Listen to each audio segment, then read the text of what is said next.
We now move on to the 2019 mains question paper.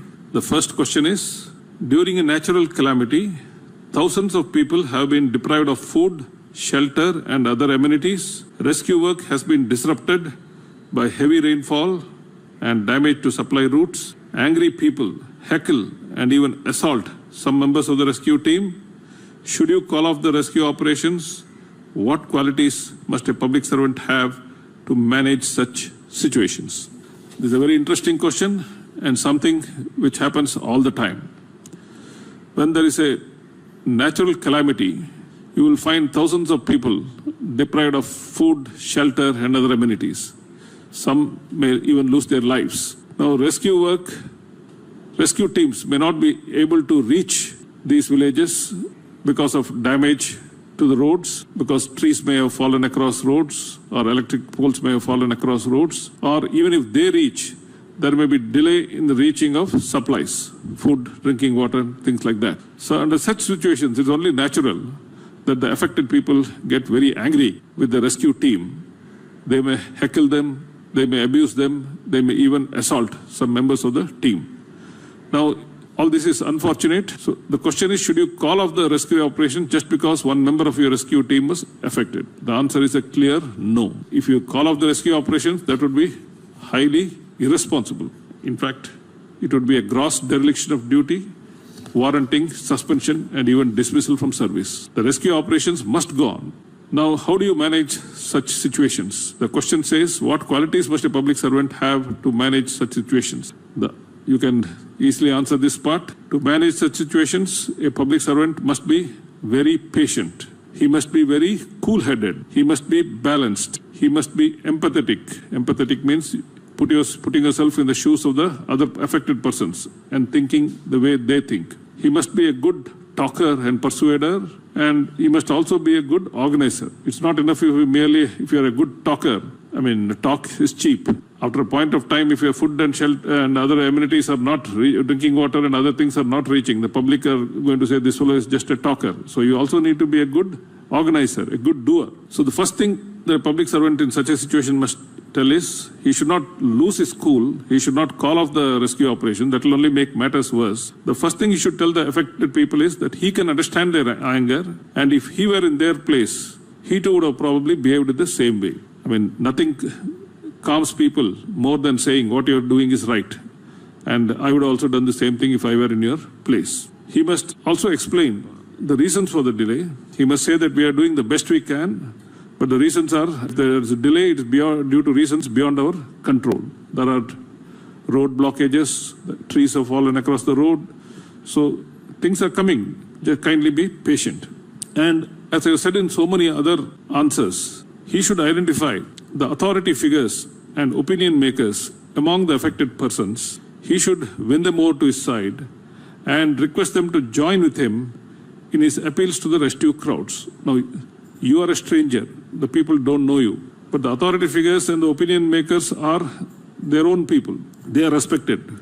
Their words will be heeded. So you must try to identify who the key persons are, the authority figures and opinion makers are, and win them over to your side and request them to make an appeal. So a peer-to-peer appeal has more impact, will have more weight. As I said before, mere talk is not sufficient. You should also be able to organize things. So the officer here should be good at organizing men and materials, in removing bottlenecks in supply and distribution, and he should complete the rescue and relief operations as quickly as possible. You can't drag it on.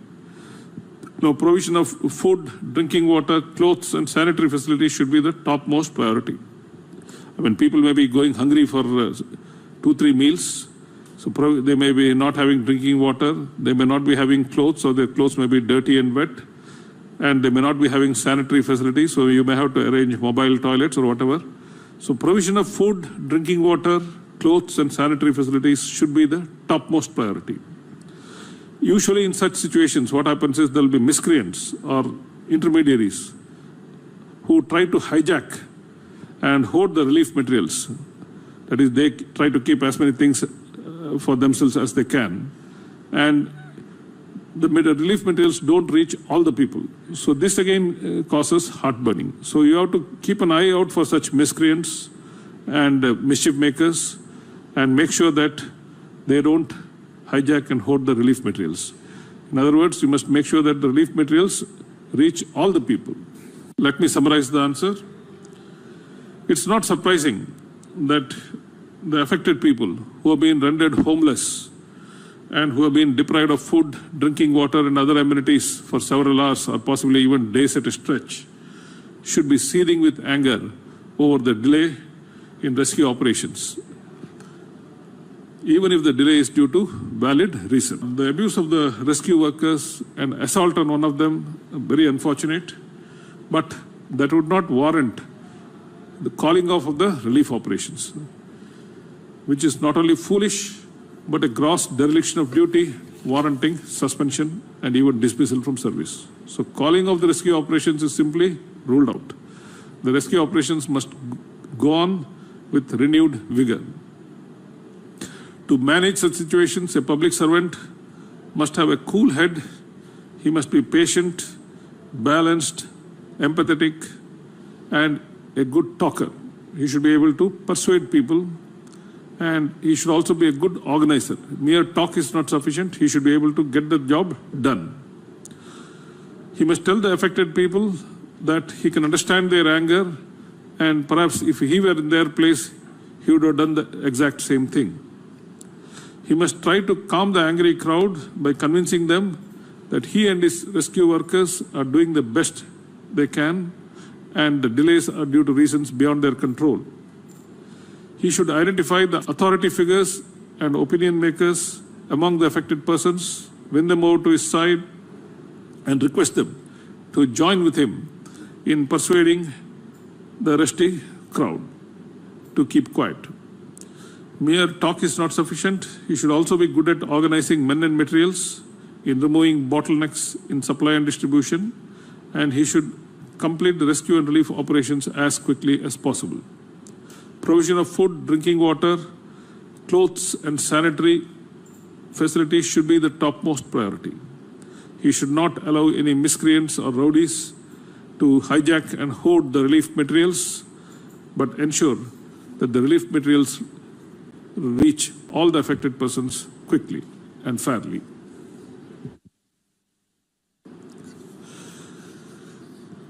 We move on to the next question. This is not really a case study, it's more of a general question. What I've been doing is where for the general question, you can easily get the answer by reading a book or an article or by looking up on the web. I skipped those questions. But where you may not be able to get the answer on your own very easily, then I've given the answers myself. So this is one such question. This is based on, as I said, current affairs. In 2018, some major and far-reaching amendments were carried to the Prevention of Corruption Act 1988. Now, what were these amendments and why were they necessary? This case study basically deals with that issue. Now, what happens in government is many civil servants become risk-averse and indecisive. That is, they don't want to take decisions. They think that taking decisions will land them in trouble. Not taking decisions, nothing happens to them. Now, some officers by nature are proactive, and they take decisions, and sometimes they may even cut corners a little bit. And even if they take a decision and they commit a bona fide mistake, that is, they didn't receive any money, their idea was not to favor anybody, but if they committed a bona fide mistake, then they may be liable for disciplinary action or vigilance case or criminal case and things like this. So this makes officers risk-averse. Everybody is saying, why should I take a risk? Let me just push the file or delay taking the decision as much as possible. One way of avoiding the risk is to raise a query, to send the file on a tailspin, so that it takes another month or 2 months or even a year to come back to you. or even if it comes back, you can say that I have recorded against it. Now, all this has led to bureaucratic sloth and very slow progress in the implementation of schemes and in government decision making. So when you analyze, people found that the reason for this is because of the Prevention of Corruption Act, certain provisions of the Prevention of Corruption Act 1988. Now, nobody denies that such an act is necessary. But in the old act, there are some provisions which created trouble and harmed even genuine and honest civil servants. For example, in the old act, it said, Section 19 of the act said that previous sanction from the competent authority is necessary for prosecuting officials. Now, prosecution comes at a later stage. Before that, there is what is called investigation or inquiry. At that stage, no previous sanction is necessary. Now, at the investigation and inquiry stage, an officer can even be arrested. Now, arrest is, though technically arrest and suspension are not supposed to be punishments, but in real life, a lot of stigma is attached to suspension and arrest. So the officer's image will be shattered. So it is, by the time the investigation is done, supposing the investigation is done and the officer is found to be innocent, the damage that caused to his reputation cannot be undone. So there is a feeling that previous sanction from the competent authority is necessary not only at the stage of prosecution, but also at the stage of investigation or inquiry. The second point was that this protection of previous sanction at the stage of prosecution was available only to serving officers. It was not available to retired officers. So if some issue is reopened 2 or 3 years after you retire and government decides to proceed against you, then you have no protection at all.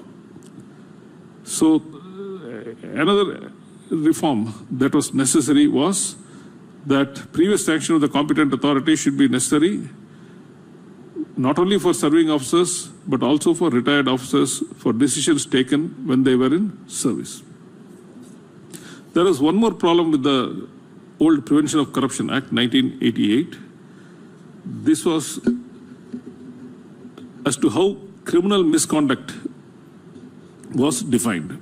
Now, normally causing wrongful loss to the government or wrongful gain to a private party or to yourself is deemed to be corruption and criminal misconduct. Section 13(1)(d), subsection 3 of the Prevention of Corruption Act 1988 was very ambiguously worded. That is, if by your action somebody has got some valuable advantage or a pecuniary advantage, a wrongful gain, so to say. I mean, it could be, supposing you give a license to somebody, it could be which subsequently somebody says was wrongfully given, they will say it's a wrongful gain. Or if you allot land, or you allot land for mining or any other purpose, for industrial purpose, whatever, you issue a license. If subsequently somebody says it was wrongly given, then you are supposed to have caused a wrongful gain to a person. Now, the old section 13(1)(d), subsection 3, didn't bother as to whether you took any money, whether you gained any pecuniary advantage in doing this. That is, your motive didn't matter. If the other person had gained, then you could be prosecuted. You are supposed to be guilty of criminal misconduct, even if you had not received a single pie. That's how the former Union Coal Secretary H.C. Gupta and the officers working under him, the Joint Secretary, Director, and all these officers, all of them were supposed to have been good officers. They had recommended allocation of coal blocks to certain companies. Subsequently, it was held that these allocations were wrongly done. These officers had not received any pecuniary advantage from this allocation. Yet they were prosecuted and convicted. Now this led to a furor. It also led to severe loss of morale among the civil servants, and the government was alarmed. So they decided to bring about certain amendments to the Prevention of Corruption Act 1988. Now, as I have said, the amendments that they brought about were: 1, previous sanction is now necessary from the competent authorities, now necessary not only at the prosecution stage but also at the investigation stage itself. 2, previous sanction for prosecution and for investigation and prosecution is necessary, is now required both for serving officers and retired officers. And 3, the ambiguously worded section 13(1)(d) subsection 3 of the Prevention of Corruption Act 1988, which made an officer culpable, guilty, even if he had not received any pecuniary advantage, just because somebody is supposed to have had a wrongful gain. It may not be really wrongful, but people subsequently think that it is a wrongful gain. The officer is now no more responsible because section 13(1)(d) subsection 3 has been deleted.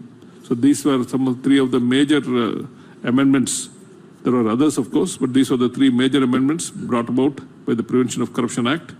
They are welcome amendments, and they will go a long way in making civil servants less risk-averse and more confident of taking decisions and making the government machinery run smoothly. Let me quickly recapitulate. This is another case study based on current affairs, namely the amendments made in 2018 to the Prevention of Corruption Act 1988. It has long been recognized that public servants who take bona fide decisions should be protected against false allegations and vexatious inquiries initiated against them. But in practice, such protection did not exist. Section 19 of the Prevention of Corruption Act made previous sanction of the competent authority mandatory for prosecution of offences committed by public servants under the said Act. But the same was not necessary for initiating an investigation or inquiry. Previous sanction for prosecution did not really help because the damage would have already been done to the reputation of the public servant by the initiation of a preliminary inquiry (PE) or a regular case (RC). In some cases, they were also unnecessarily arrested at the investigation or inquiry stage. Further, previous sanction was restricted only to the serving public servants, not for retired public servants. Many civil servants who had inquiries initiated against them and were arrested after retirement didn't have this protection. Moreover, criminal misconduct was ambiguously defined in section 13(1) subsection D subsection 3 of the Prevention of Corruption Act 1988. It stated that a public servant is said to commit the offence of criminal misconduct if he, while holding office as a public servant, obtains for any person any valuable or pecuniary advantage without any public interest. Basically, what it means is, if when you are a public servant, when you are discharging your duty as public servant, you have caused a pecuniary advantage or a wrongful gain to some other party. It may be allotment of a license, it may be allotment of a lease, it may be allotment of lands, whatever. Then even if you didn't gain anything in this process, if you didn't receive any bribe, you didn't get anything in kind, whatever, even if there was no mens rea meaning criminal intent on your part, you are still culpable. The mere fact that a wrongful gain has been done to somebody will hold you guilty. A common complaint against public servants is that many of them do not take decisions and are risk averse. Very few public servants got punished for not taking decisions, while many civil servants, usually the honest and dynamic ones, came to grief for being proactive. The prosecution and conviction of ex-Union Coal Secretary H.C. Gupta and other honest officers for bona fide decisions rattled the civil services, and made them even more risk-averse, thereby adversely impacting the administration and service delivery. These concerns have been addressed in the 2018 amendments to the Prevention of Corruption Act. Now, previous sanction of the competent authority is necessary at both the investigation and inquiry stage and the prosecution stage, and for both serving officers and retired officers. Section 13(1)(d) subsection 3 has been repealed. Now, mens rea or wrongful gain to a public servant has to be proved for the offence of criminal misconduct. These amendments were long overdue and much needed to enable upright public servants to take bold and swift decisions and to ensure that they are not harassed or victimized, as criminal conduct has now been clearly defined. The next case study question is somewhat similar to the case study question asked in the 2013 mains. A top marketing executive of an apparel manufacturing company is accused of sexually harassing female employees. When the management doesn't take action on her complaint, a woman employee files a FIR with the police. The company offers her a hefty sum of money to withdraw the FIR and also give a clean chit to the marketing executive in writing. The question says, what are her choices? Now, as in the previous case study question, the company's marketing executive may be a star performer, but that is irrelevant. It doesn't give him the license to sexually harass his female colleagues. Remember this point. Whether somebody is a star performer or somebody is a VVIP doctor, they are all equal before the law. No special preference should be shown to them. Now, in this case, the company's management has not acted upon the complaint filed by a woman employee. It has chosen to side with the delinquent executive. So when the management did not take any action, this woman employee filed a FIR before the police. At this stage, the management has probably panicked and it has done a second mistake. The not taking action was the first mistake, because as you know, it is not only morally wrong but also legally wrong. In 2013, the Sexual Harassment of Women at Workplace Prevention, Prohibition and Redressal Act was passed by the Parliament. After this, if there is a complaint and you don't act upon it, it's a legal wrong. So the company was wrong not to have taken action on her complaint. Now, after the woman files a FIR, the company commits another wrong. What it does now is it's offering her a hefty sum of money to withdraw her FIR, and it's also give a clean chit to the marketing executive in writing. It shows that this company has no scruples. Its only interest is in protecting the top marketing executive. Just because he's a star performer, it is not bothered about how the women employees feel. Now, what is the guarantee that if supposing this employee takes the money and withdraws the FIR and also gives a clean chit to the marketing executive, what is the guarantee that the company will not dismiss her from service? The company may say, you blackmailed this top marketing executive, you took money, and the very fact that you withdrew the FIR and gave him a clean chit in writing shows that he was innocent and that you are guilty. So the company may turn this around and it may be harmful to the woman employee. So she should not accept the money, nor should she withdraw the FIR. Instead, she should insist upon an inquiry committee being formed as per the Act and consisting of reputed and neutral members, including at least 2 women members. She should also insist that the marketing executive should be transferred to a non-sensitive post from where he cannot influence the inquiry or the witnesses. As the case study says that this is not the first case. The marketing executive is guilty of similar cases in the past. So our lady employee should enlist the support of others who have been similarly molested by this marketing executive and request them to testify against him. Now, some of them may back out, some of them may not, but she should mobilize their support. Now, the company may try to come after her, may try to victimize her, so she should also build a coalition of supporters, both within and outside the company, to help her stand up to the potential intimidation tactics by the marketing executive or by the company. Now, because of the Sexual Harassment of Women at Workplace Act 2013, the company may succumb once she insists upon an inquiry, because the company knows the consequences of flouting the provisions of the Act. In any case, she should hold a veiled threat that she may approach the media or the High Court, though she should not actually do it, except as a last resort.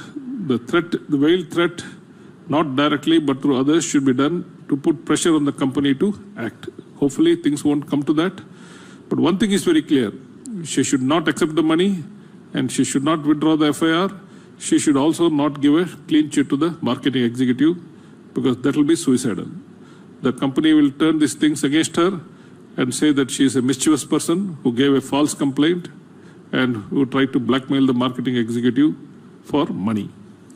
So she should press for the inquiry. Let me summarize the answer.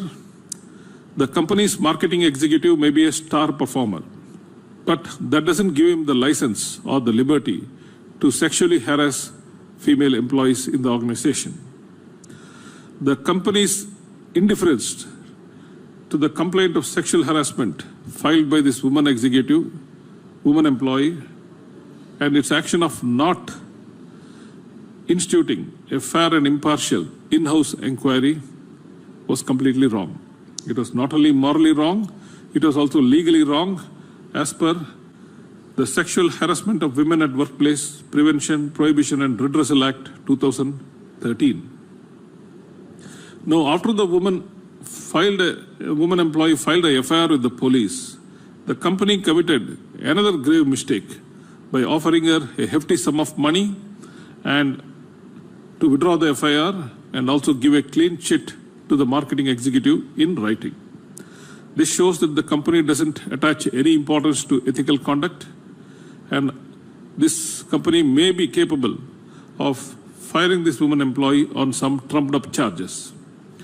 If she takes the money and withdraws the police complaint and gives a clean chit to the marketing executive in writing, then the company may turn it around and say that she had filed a false complaint of sexual harassment against the marketing executive in order to extort money, and it may dismiss her from the job. So this option is fraught with serious risk and is ruled out. The employee will be on stronger moral and legal ground if she refuses the money and refuses to withdraw the complaint. She should insist upon an inquiry committee consisting of reputed and neutral members, including at least 2 women members. She should also insist on the transfer of the marketing executive to a non-sensitive post from where he cannot influence the witnesses or impede the inquiry. She should enlist the support of other women employees who have been similarly molested by the marketing executive and request them to testify about his unsavory conduct. She should also build a coalition of supporters within and outside the company to help her stand up to the potential intimidation tactics by the marketing executive or the company. She may have to hold out a veiled threat, not directly but indirectly through other employees, that if the company still doesn't act, then she may have to approach the media or the High Court. But in my opinion, she should not actually carry out this threat except as a last report. This veiled threat should be only for the purpose of putting pressure on the company to act. Since there is a law on the subject, hopefully good sense will prevail on the company and it will institute an inquiry committee. We move on to the next case studies question. This is again not a case study but a general question, but I'll give the answer, suggested answer, because you will not find any ready-made answer anywhere. The question is, there is a rising trend of political interference in administrative matters and of the political executive insisting upon the permanent executive to follow its agenda. There is a decline in ethical values of both. What are the consequences of politicization of bureaucracy? Now, in the modern democratic polity, you have a political executive and a permanent executive. The political executive consists of the ruling party, the members, the MLAs or MPs, and the cabinet, consisting of the chief minister and ministers or prime minister and ministers. This is called the political executive, and the permanent executive consists of the civil services, the IAS and other civil services. These form the permanent executive. Now, the political executive may change every 5 years or 10 years or whatever, in whatever period. But the permanent executive is supposed to be there permanently or near permanently. The permanent executive is supposed to be politically neutral. It is supposed to be loyal not to the ruling party of the day, but to the Constitution of India. But that's not how ruling parties look at the matter. They expect the permanent executive to be loyal to them. They expect them to be, they expect the permanent executive to submit to the ruling party's ideology and to implicitly follow the ruling party's agenda, even if parts of this agenda are violative of the Constitution or some law. Now the question is, what should be done in this case? Clearly, the political executive is number one, the permanent executive is subordinate to the political executive, number two, so there are practical limits to which the permanent executive can resist the interference by the political executive. I mean, the number one always can override number two. And sometimes the number one can also transfer, punish, or otherwise victimize the number two. So in this game, the permanent executive is at a disadvantage. Now we all know that the Union Public Service Commission, or the UPSC, selects the best and the brightest candidates after a grueling competitive examination. But what is the use of selecting the best and the brightest candidates if they are posted to a system which is corrupt, inefficient, venal, and lawless? Even the best and the brightest can lose their bearings in such a system with criminalization of politics, abuse of authority, disrespect for constitutional norms, rampant political interference, and corruption have become the order of the day. To further complicate civil servants' operating environment, there are no effective checks against the transgressions and depredations of the political executive. When there are supposed to be bodies, there is the judiciary, there is the media, there is audit, but in spite of all this, there is the civil society, but in spite of all this, the political executive can still run amok. And there are limits to what the not very effective checks against their actions. Now, what has now happened is, officers have realized that if they become part of the politician, bureaucrat, corporate nexus, there is a corporate politician, bureaucrat nexus. If they join this nexus, and then they will be handsomely rewarded. If they do whatever the politicians say or the big corporates say, then they will be handsomely rewarded with coveted postings while they are in service and with post-retirement jobs or sinecures as they're called after superannuation. Now, if they don't play ball, if they refuse to play ball, then what happens is they're either sidelined or punished or have cases foisted upon them, and all sorts of things happen. They may be given adverse performance assessment ratings. All sorts of things can happen. Because of this hostile work environment, what has happened is many civil servants have started taking the easy way out. They say, why is it? It's not my responsibility to reform the system. Now, there are far too many of them. Since I can't lick them, let me join them.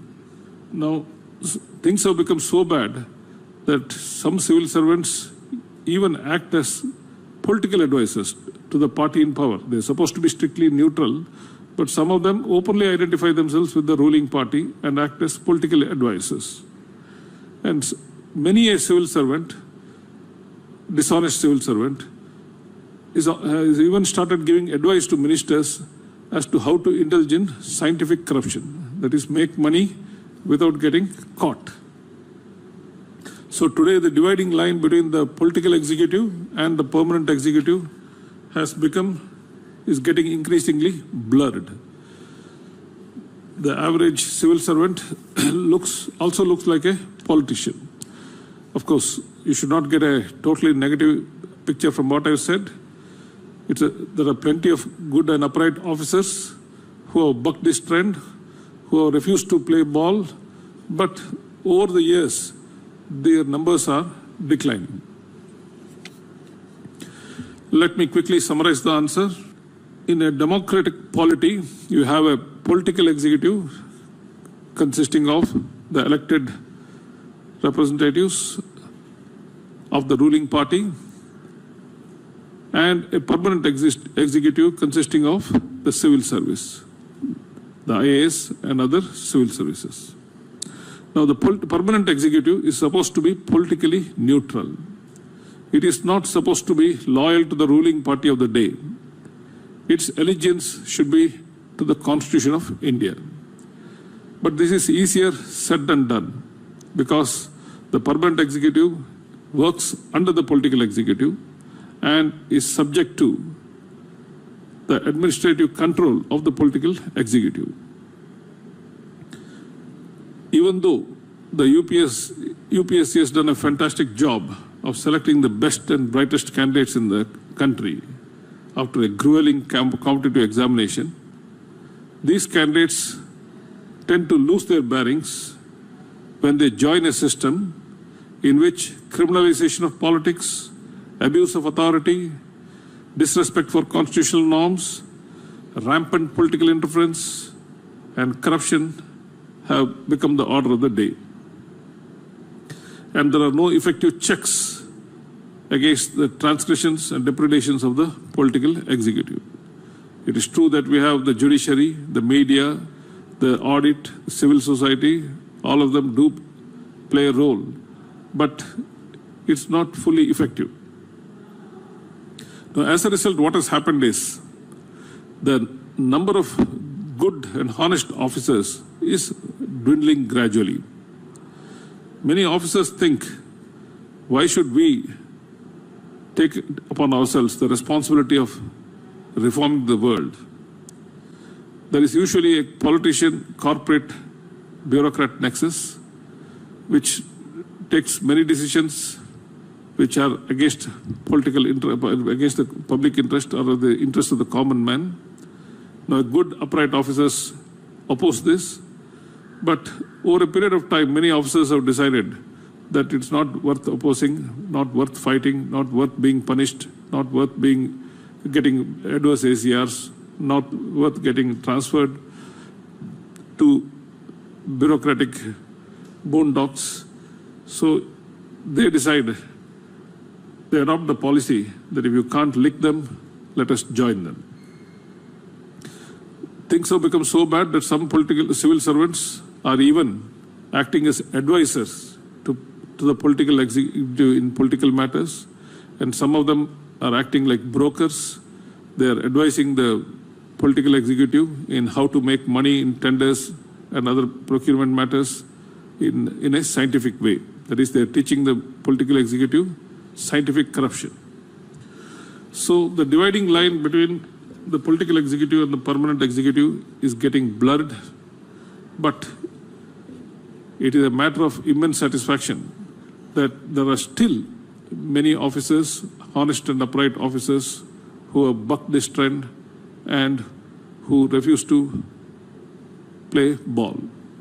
Now, if the system is still running, it's mainly because of these honest officers. We move on to the next question. There is narcotic menace in a district of a frontier state. The The drug mafia enjoys the surreptitious patronage of some local politicians and senior police officers. You are a woman SP posted to the district to deal with the crisis. What are the various dimensions of the crisis? What measures will you undertake? The various dimensions of the crisis are given in the case study itself.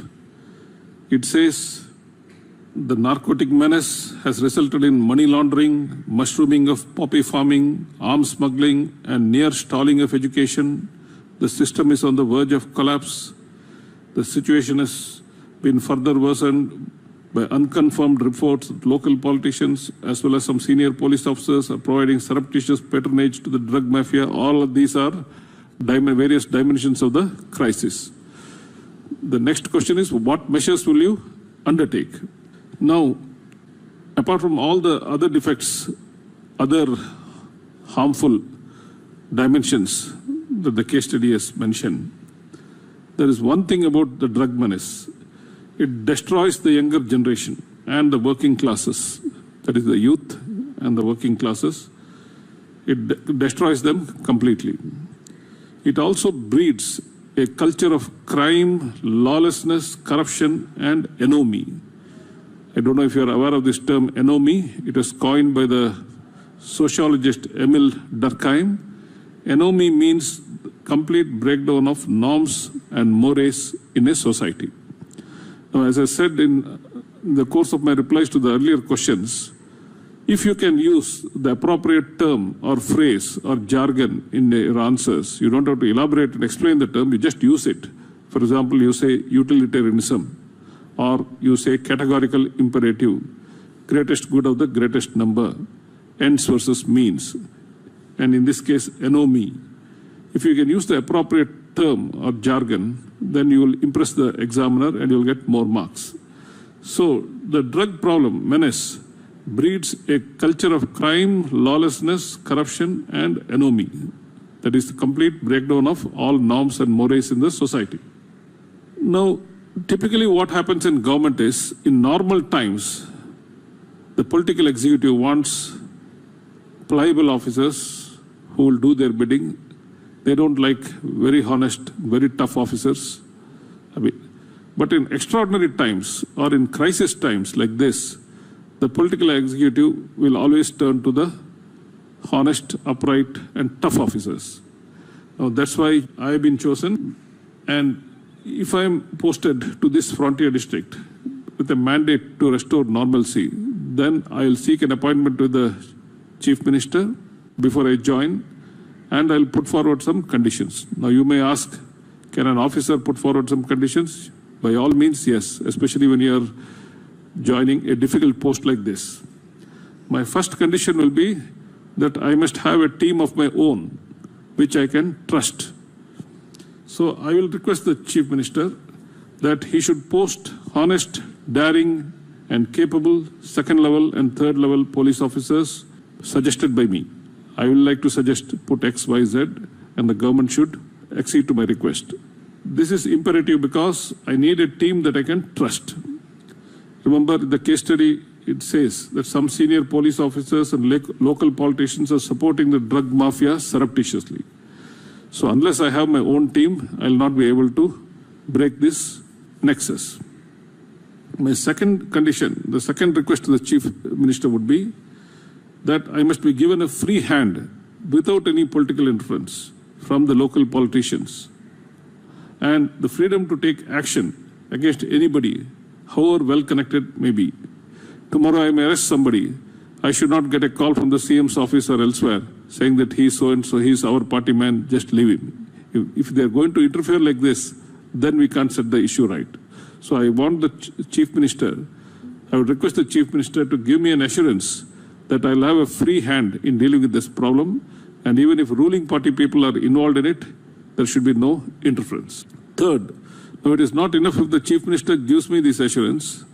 The public should, at large, should know, the politicians, the local politicians should know, and the drug mafia and other people, other civil servants, other police officers, everybody should know about it. Only then my hand will be strengthened. So my third request to the Chief Minister would be to make a public announcement to the effect that public announcement to this effect that I have the full backing of the Chief Minister, that there'll be no political interference, that I'll be given the team that I want. Because once the Chief Minister himself says this in public, then all the other players will know that the new SP has got the full backing of the Chief Minister and they will lay off. Fourth, after I join, what I'll do is, apart from the regular intelligence wing, because that may be compromised slightly, we don't know, I will build a network of informers of my own, drawn from reputed citizens, journalists, social workers, village administrative officers, etc. I'll tell the people, feel free to report to me secretly. Your names will not be disclosed. Please feel free to report to me if you have any information. I don't want to depend only on the police channel. I would like to have access to other sources of information as well. Fifth, I'll have a 24/7 control room where any member of the public with any information, whether it may be information about poppy cultivation, manufacture of drugs, movement of drugs, sale of drugs, whatever information they may have, they can call the 24/7 call center without identifying themselves. And this call center or the control room will be manned by trustworthy and competent officers handpicked by me. Sixth, I will take concerted action to destroy the poppy fields, to curb manufacture of drugs, to curb transport of drugs by tightening the functioning of checkposts and increasing the check of vehicles through roving squads, and to preventively detain through the collector key drug lords and lackeys. That is, I'll try to get information about where poppy is being cultivated. I'll destroy those fields. I'll keep my ears to the ground and find out where drugs are being manufactured. It may be within my district, it may be outside my district. Wherever, if it is within my district, I'll try to destroy those factories. The drugs will have to be transported, so I will post the best of honest officers in the checkposts and make sure that the vehicles are checked properly. Apart from this, I'll also have roving squads, again manned by honest and capable officers, who will stop vehicles at random while they are in transit and check them for drugs. So, and every now and then, through the district collector, I can't do this as SP, this is a power vested in the district magistrate, through the district collector, I will ensure that the kingpins of this drug business are detained preventively, under one of the preventive detention acts. Remember, what the examiner wants to know is how well you analyze the question. There's no one correct answer to this, but here in this answer, we have broadly analyzed the various aspects. One, you must ask the Chief Minister for an assurance that you will get your own team and that you will get full political support. And next, you will depend not only on your team, but also on the public support, because you can't win this war without the support of the public. Let me quickly recapitulate the answer. The narcotics menace, the one question is, the first part of the question is, what are the dimensions of the crisis? The answer itself, the case study itself explains the dimensions of the crisis. In addition to that, I would say that the narcotics menace destroys the younger generation, the working class. It also breeds a culture of crime, lawlessness, corruption, and anomie. It is stated that the system is on the verge of collapse and education has been almost stalled. During times of crisis like this, it is usual for the political executive to turn to honest, courageous, and capable officers. At all other times, they would want pliable, dishonest, and not so capable officers. But during crisis times, they certainly want honest, courageous, and capable officers.